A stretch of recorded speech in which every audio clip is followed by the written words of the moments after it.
Today we're going to be covering 3 different ninjas for Silver Age, and to kick it off, we're going to start with Katsu. Katsu is from Welcome to Wraith and is the first introduction of the ninja class to the game, outside of Ira being part of the Welcome decks. Katsu is very focused around combo, pushing long combat chains and getting on hits through to your opponent to combo together very powerful sequences. His hero text is that the first time that an attack action card you control hits each turn, you can discard a card with cost 0, and then you can go banish a card with combo from your deck and you can play it this turn. This helps you sculpt these combo lines, which are very important to Katsu. So the most obvious one to me is going to be Surging Strike. So Surging Strike is your opener, which then opens up the follow-up line of Whelming Gust Wave. And Whelming Gust Wave combos where if Surging Strike was the last attack on the combat chain, this is going to get +1, go again, and when it hits, draw a card. Incredibly powerful stuff when you compare it to Snatch. This is Snatch, but with Go Again, which is inherently very good because it means that you get to play whatever card that you draw off of it. So for instance, if you send Surging Strike as your opener and your opponent lets it hit, you can dump any 0 cost from your hand to go and tutor for your red Whelming Gust Wave and then be able to play it this turn. So Katsu sort of just smooths together the actual sequencing of your combo pieces by helping you tutor for them. Another side combo line you can do with Surging Strike is Descending Gust Wave. If instead of the card draw you want more raw damage, Descending Gust Wave will come in as a 0 for 5 with Go Again. You also have some secondary style combo lines. You have your Leg Tap, which is your 1 for 4 into your Rising Knee Thrust, which will become a 0 for 5 with Go Again, and then you can finish it off with Blackout Kick as a 1 for 7. And then we also have some good value play lines in here. So we just have cards like Red Bittering Thorns, just good damage conversion. Be Like Water helps you potentially smooth out some of your combo lines by being basically additional copies of Surging Strike. You have good chain enders like Fluster Fist and Seek Vengeance. These are just things you can tutor for. If you don't have a good, final card without Go Again, you can just go get a 0 for 4 red. Since we are playing the Tiger equipments, we are going to be running a copy of Pouncing Key and Key Unleashed in the blues if in the end game or in a spot where you normally already have your full power combo lines. If you just want to go find a blue that works with the equipments, if you're going to pop for the Tiger, just having the flexibility of a actual combo blue that you can play. Same goes for Spinning Wheel Kick. I think it's just kind of important to have blues that convert to good damage in this deck. Our sideboard is going to have a mix of different things. So we have Arcane Polarity against Arcane based decks. We have Cut Down to Size against aggro. We have Spinning Wheel Kick against Fatigue decks because this will put itself back at the bottom of the deck and helps you scale. So if you can run all 4 copies between the blues and the Fatigue, you can get a lot of mileage. And then into aggro decks that play 0 cost attacks, think things like Briar or potentially Phi or Azalea. Sometimes you can play a card like Wax On. It's a very good D-React, and then we're running AB2. All right, so we got a Game of Minute Data all here. This one might be kind of rough for her, but I mean, she does open with Dissolving Shield. So actually, if there ever was a card that would help at this matchup, it would be this one.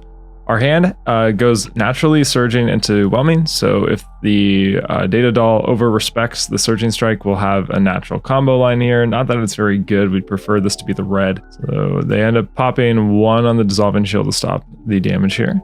And then we're going to go ahead and follow up with our Surging Strike. They only use 1 on the Dissolving Shield here, so we actually do luckily get to use the Katsu ability. So going to upgrade it for the red one is just going to be strictly better here. Block for 3, they're going to use Dissolving Shield. We have the option to push over with Breaking Scales. I just kind of don't think that we need to right now. We can block with the Breaking Scales still. We don't know what our draw is going to be, and there's a chance we might not be able to play it. We have a Rising Knee Thrust we can just put in Arsenal anyway. We can go ahead and see what it would have been. It would have just been Blue Fluster Fist. It's not really good. We have a really good play line here though, because we can go Leg Tap, Rising Knee Thrust, and then we can play our Blackout Kick if any of these hit. We also have Bittering Thorns, so our actual line is going to be going Bittering Thorns, Leg Tap, Rising Knee Thrust, Blackout Kick. So if my math is correct here, this is about 9, 14, it'll be 21 damage. It's going to be a ton. This is assuming though that the Bittering Thorns hit, so I'm including that number in here. So I think it's only 20 if the Bittering Thorns does not connect. So I'm just going to take the opportunity now. We're just going to go ahead and block with everything that we can. They hit a Dissolving Shield off the top, which is pretty good. I'm assuming that their follow-up is probably going to be using the 1 resource or pistol. Actually, it's going to use Cognition Notes. So I guess this is just kind of like an anti-fatigue card, I'd assume, but it's not sending more damage, so we're still at 20, and then we're going to go ahead and get our full combo line here. Although, I did actually make a pretty insane mistake here. I actually totally forgot that we need to keep the blue 0 cost to go discard a Katsu. So that is important, and you should not forget things like that. I'm going to leave this mistake in, because we're all going to learn a lesson from this, but that was very dumb of me to do. So we're still gonna get a good line because we still get to go Leg tap into Rising Knee Thrust. Like, this is still good. We can use the Edge of Autumn, so it ends up kind of converting okay, but we lost 7 damage, which is kind of a big deal. I know that we block 3, so it's not that bad. This could have been a way more colossal mistake, but this was irregardless a mistake. So do not do stuff like this. You need to keep your 0 cost if your combo line involves a card that is not actively in your hand. We still get our combo line here, but we're missing the final finisher. And instead of sending the Edge of Autumn, we could have discarded the Seek Vengeance that we blocked with, and we could have just grabbed a 1 for 7, and we probably could have just won the game this turn instead. So yeah, don't do stuff like this. So here is the blackout kick. So yeah, here it is. We can go ahead and stick this in Arsenal, I guess. Our turn is probably just going to be probably pitching to send the Edge of Autumn, although we can actually break the equipments here. We can just play a Tiger for 0. If we play a Tiger for 0, then we can use the chess piece, send the Edge of Autumn for 1, and then we can play Pitchless, and we can block with a Rising Knee Thrust. We can go Seek Vengeance, and then we can play Flusterfist. They're going to send Data Link. It's going to crank the Boom Grenade into the field, so that's pretty cool. They're going to get 2 pistol shots if they want to use their chess piece. Although I did forget that this comes in for 6, so actually that's perfect. I was just going to Arsenal the Blackout Kick, but this makes way more sense. We get to convert both of these into blocking. So they end up not cranking the Boom Grenade. That way they can use the Achilles for the extra action point. They pop the chest. We're going to go into our turn, and we're just going to commit to our line. With our Tiger for 0, we'll get our chest resource. If we had the arms, we could have actually cashed in for 2 damage there. So I think that is an argument for the arm piece over the breaking scales, although I think every once in a while you're going to get to force someone to block for 5 on a whelming. I can't exactly tell which one is the better option. In this particular instance in this game, I think that the other arm piece would be better, although this is still worth, 1. Like, if my opponent doesn't block correctly on these last 2 combo cards, we can always basically lunging press these and add the extra 1 whenever we want to. So I think either one has merit. It's for instance, if my opponent wanted to block with a 2 block here, that doesn't get there because of the breaking scales. So I definitely think it's worth considering. My opponent goes to 2. This hand's not very good, but I don't think my opponent can really do anything. So they're probably just, it looks like they're just going to send pistol. In that case, we're just going to go ahead and take the damage so we can convert everything into offense here. We'll just end up ripping some cards from them. For example, they need to block this 100 wins because this is technically coming in for 2 with the breaking scales. So they're not going to block. We're just going to breaking scales this to 2. If, for instance, they did block, we would have just discarded the snatch to go get another 100 wins. We would have got the red one that comes in for 4. We send our Edge of Autumn, and then we can play our blackout kick. So we end up presenting a couple different breakpoints this turn. And so overall, that's kind of how the deck plays. You have these kind of explosive turns you can do. If you do the blackout kick line correctly, what we should have done, we could have done something pretty crazy. We also have good value lines where you can just go 100 wins, discard a blue 0 cost in your hand, go play another 100 wins. You get a 3 and a 4, go again. You can play Snatch on the Chain Ender. So you have this mix of good value turns, but still having the explosive stuff with the Surging Strikes and your Descendants / Whelmings. Cindra with Outflick Knives and Silver Age feels pretty bad, but we're going to try our best anyway. So whenever you hit a marked hero, you're going to make a fealty token. This mirrors Fang, but her ability is that for 3 resources, you can equip up to 2 Draconic Daggers from your graveyard. It'll cost 1 less for each Draconic Chain Link you control. Her daggers break themselves when the combat chain closes. So if you attack with them and then break the combat chain, they will go to the graveyard. These are basically Kodachis, but you can rebuy them with her ability. In CC, this works really well because you're able to use flick style effects like Flick Knives, where you actually throw the daggers and destroy them, and then are able to rebuy them back with her hero text. The problem in this format is we have less of those, but we are trying to play some. So outside of the Tiger equipments, just for raw stats, I think almost every single ninja will play these. We are playing a very aggressive 5 style list of deck. This is something we've covered before on the channel, so it's hopefully nothing super new to people. This is just a bunch of Draconic cards with Go Again, but there are some notable new things included here, right? We have a card like Hurl, where you can pay an additional 1 and throw a dagger. This is good because when you throw the dagger, we can buy it back with their hero text. Same goes for Burning Blade Dance, actually having text compared to Fire, where it would just be a 0 for 3 with Go Again. Sometimes that also blocks for 3. We can actually use it for full effect in this deck. We have Throw Yourself at Them as another way to throw daggers, destroy them, so that way we can actually get benefit out of her hero text being able to rebuy them. Same goes for Silver Talons, just having any effect that we can get where we can actually destroy a dagger. If we can send daggers for unpreventable damage and then rebuy them, we actually can make some use out of our hero text. Drop of Dragon Blood was not on my file list, but I think that this one can potentially be a little bit more spiky, so I think it works pretty well in the deck. Same goes for Wrath of Retribution. You actually can use this pretty well.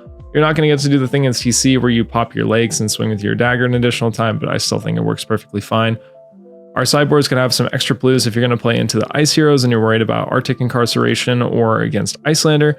And we also have Rake Over the Coals against fatigue decks or just, blocky style slow decks in general. This will help you go extra wide and close out the game pretty easily. And then we have Arcane Polarity against arcane heroes. We're actually playing in a Benji here, so we're going to get to see 2 ninjas in action. We end up taking the play. I'm mainly taking the play so the Benji doesn't get to leak damage against me on turn 1. Our hand is actually pretty good, but I kind of don't really see a point in losing the daggers on this turn when we can just arsenal and then get to pitch our blue with our breaking point next turn. This hand's actually pretty gas, so I'm just going to opt to set up on the 5-card hand. We could have potentially leaked damage, but I don't think that we leak enough to justify it. My opponent's probably just going to... Okay, this looks like a more value-based Benji list. That's pretty interesting. So they have Rabble, they show Rabble. We're going to take the opportunity now to get our block in, so we can't guarantee that we're going to get to block the rest of this chain link. So we're going to go ahead and just take the block 3 where we can. Kadachi's going to come in for 2. This is already looking pretty good for them. This is a pretty good opener. So looks like it's mixing a bit of red attacks. We'll see how many low-cost stuff they're doing. And they're going to use Mask. That's really interesting. They pick open the center, so that means the last card in their hand is probably going to be Flusterfist. So we're going to go ahead and just block with the boots here. Stop the extra chain link hit. All right, it was Flusterfist, so it was smart on our part to block there, because if we don't block, then we just give them an extra +1 on this. Unfortunately, it means that the breaking point is completely useless. So we're going to go ahead and just block with it. And then our turn is just going to be sending 2 daggers, display loyalty, chain ending on snatch. My opponent's blocking equipment here, which actually is going to make the snatch better for us. So that's definitely good. My hope is that they don't have a 3 block. They can just stick in front with the blood scent. If they do, I'm crashing out a little bit, but that's okay. We get to make a fealty. We'll have to see how actually beneficial that is. They play Wax on this. Oh man, they got no idea that that's such a blowout for them. I mean, if they have a 3 block, this isn't a blowout, but I mean, this could potentially be pretty good. I'll have to see. Oh, they have it on the horizon. So this is a very mid-range kind of Benji list. That's interesting. In my mind, at least, I feel like I would just play this iteration with Ira, but nothing wrong with trying this in different heroes. This hand doesn't actually really get us back to 3, which is pretty awkward. So they're swinging Kadachis. We know that the last card in their hand is a Rabble. They're going to say no blocks on basically this entire turn, I think. Our hand converts to some good damage. And it looks like the Benji's just going to Arsenal the Rabble. That's kind of interesting. Now I wish I had that breaking point, because that would be such a blowout when I could have just sent it for 4. So we're going to open up with Rising. This makes most sense to me, and then we can start to think about the rest of our playline. We actually could activate Cindra here for 2 to buy back a dagger, in which case we can go ahead and send one of the daggers, and then we can pop our fealty to give our Silver Talons Draconic, and even though we swung with the dagger, we can then go ahead and break it. I actually kind of like that play. I actually think that makes the most sense to me, oddly enough, because that actually converts to the most damage and leaves us with a dagger, in which case they're going to go ahead and play Wax on. Yeah, this is a really mid-range focus list. This is pretty interesting. And now we have the option if we want to send the Rabble here or not. I'm kind of leaning towards yes. I just kind of want to just dump the damage when I can. Pop our fealty, so that way the Silver Talons will be Draconic, and then we can go ahead and flick the dagger that we attacked with. That way we get the extra damage before the dagger just dies. We're going to go ahead and take it. They go to 8. Overall, like, kind of a bad spot for us. Like, they're going to have 4 cards. This hand actually is a brick, which is pretty awkward. But we do kind of get out of it because of the equipments here. Oddly enough, actually brick on this, which is pretty wild. So we're going to go ahead and block here. So actually... this ends up kind of being okay. We can get the resource off of our Tiger. It's mainly just a problem though if we need the chain link. We can get the chain link though by using the Tiger and then using the resource for the Kunai. Because if we send the Kunai, then we can go Lava Vein Loyalty, Blade Dance. We can play the Blood Drop a Dragon, in which case we can play the Throw Yourself at them. This is going to come in for 5 with Benji's text. Yeah, so we're going to take 5. We'll go and put the blade beckoners in front. They can get us to 3 here, which is kind of scary, but it's not lethal.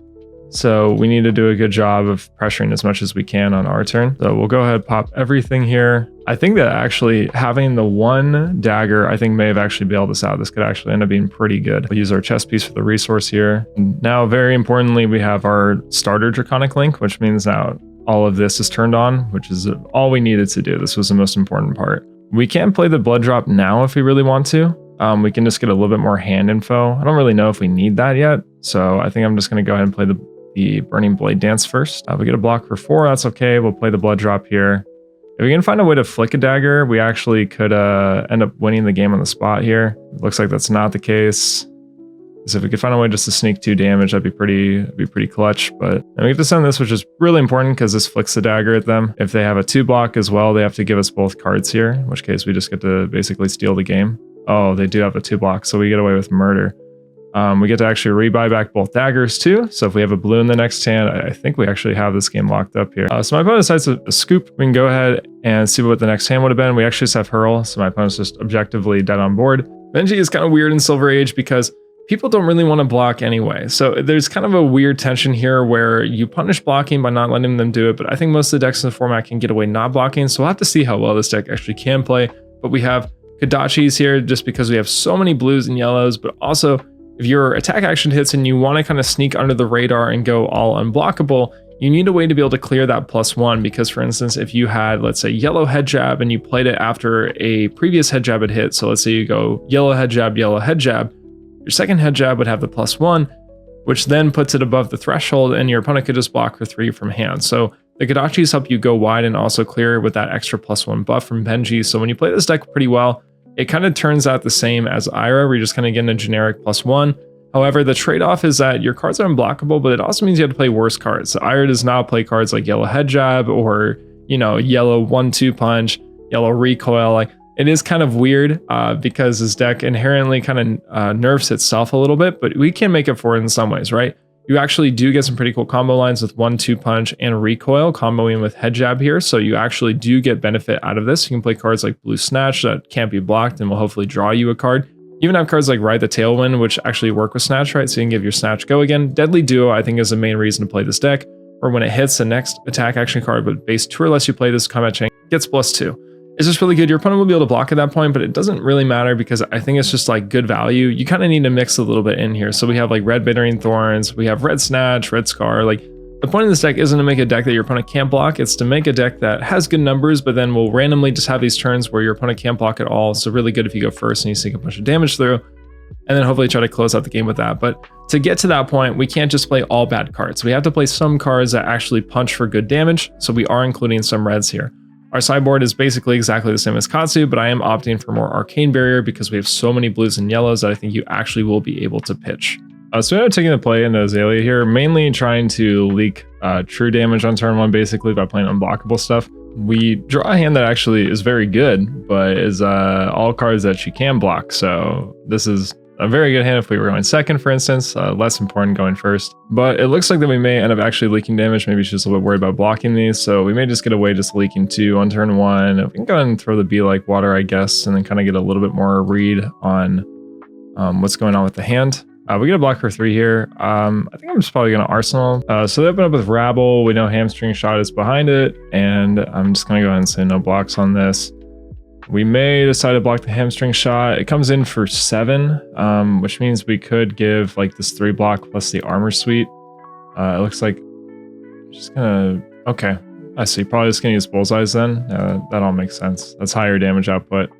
We Dry Powder Shot. That's a lot. It has an Inertia token attached to it. Not that that part really matters. Actually, wait, no, it does. We have Snatch. This is terrible. We're kind of in a bad spot here. So I'm kind of leaning towards just blocking this. Taking 8. There's no other real on-hit attached to this, but going to 5 is terrifying. I mean, this is turn 2. That's just playing against Azalea in this format. We'll open up a Scar for a Scar here. The on-hit will give +1 in the next thing, in which case we'll probably send our Bittering Thorns. The Bittering Thorns might connect because it'll come in for 5. All right, we get a block for 4. Decent damage conversion here. Although I did actually forget that we don't have a a 0-cost blue for the Kodachis, which is pretty awkward. So in which case we're gonna actually just have to play the Snatch. It comes in for 6, it's not bad, but yeah, we lost 2 damage. So I did kind of misunderstand that. In that case, we could have went down to, let's see, we would have been at 4, but we keep the 1-2 punch. We only get 1 more damage through the Kodachi, so it doesn't end up really making that big of a difference. This hand actually is not bad. We could pop all of our equipment here, get our resource, and we could go Deadly Duo, Head Jab, 1-2 punch. So there is a chance this could be feasible. It really depends on how good my opponent's draw here is, though. So I'm gonna take a block for 8 like this. It's not great, but you know, I don't really know what we can do here. So our turn is just going to be playing the Tiger.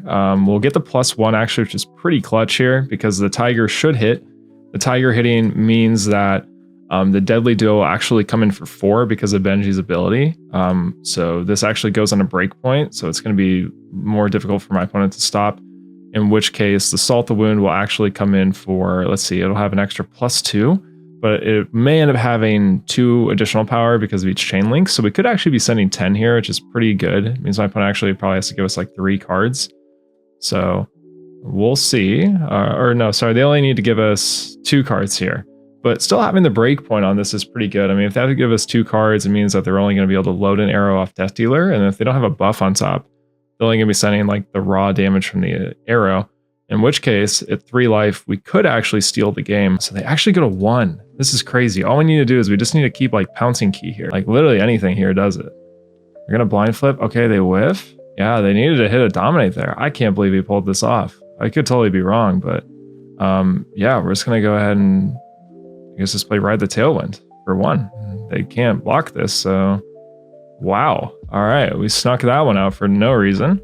That was actually pretty cool. I'm kind of impressed with that, actually. So that was a really clean play line. So that was Tiger comes in unblockable. Deadly Duo gets to come in for 4 on the break point. And then with the break point, we get the extra basically +3 on hit from Benji plus the Deadly Duo. That was really fantastic.